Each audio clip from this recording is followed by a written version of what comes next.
candle यसरी बाल्छु भनेको के साथीहरू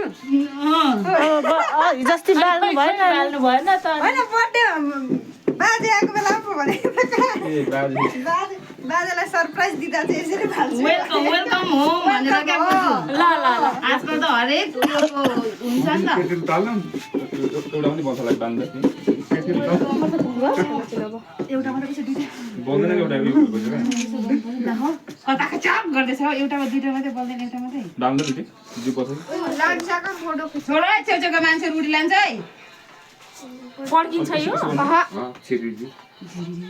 सकिन्छ क्या हो सकियो एउटा पनि बल्छ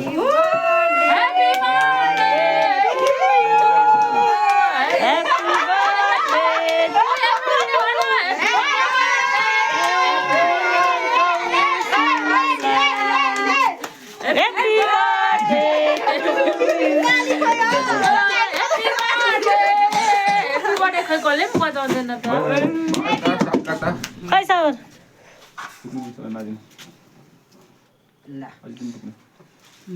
खतम भयो के बोलेको बोलै गर्छ त तपाईँको त नि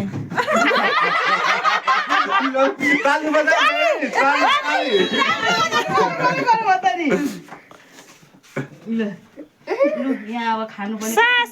धेरै उयो भएन जस्तो छ फेरि बोल्यो त तिमीहरू कहाँ बोलेर हुन्छ हो यहाँनिर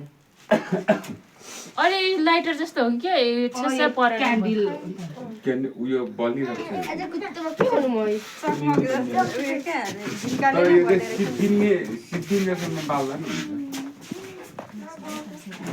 काटेर खानु पर्ने सब बाल्नु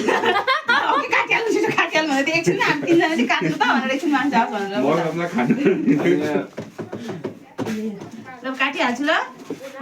खासै काट्नु मन लागेको छैन के गर्नु हो साथीलाई खाली बनाउनु मिलेन होला होइन देखाइराख्नु मन लागेको छ होइन फ्रिजमा राख्न त यसो उयो गरेर फ्रिज पनि अब कहाँ राख्नु अनि फ्रिज पनि छैन खै बुवालाई होला नि पहिला लु आउनु पापा के खाना आउनु के खानु बर्थडे केक खान आउनुहोस् के गर्नु अब चाहनु के गर्नु लाडी सास त लाडी साले पो अस्ति हतार त जुठा लाग्यो गरेर लाने साले अब के खानु लु के भयो अब तपाईँले एउटा ठुलो मान्छे केको चाहिँ मलाई टिका लगाइदिनु सुरुमा टिका मात्रै के गर्नु लुगा मैला छ लु धन्यवाद सरप्राइज हो नि त यो भाइको सरप्राइज यस्तै हुन्छ लु खानु लु केक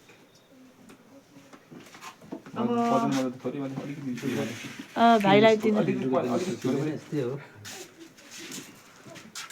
अब यो केक काटिहाल्छमा फेरि 4वटा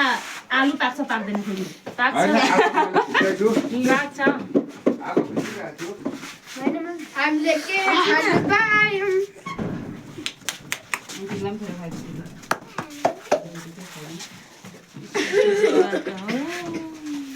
यो काम गरेको मान्छेको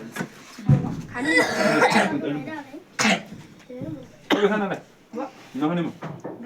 खाइल्याउनु यता अब ल्याउनु नि त एक खाले चम्ची देऊ एउटा भाइ लु बर्थडेको केक पनि काटिसक्यो सेकेन्ड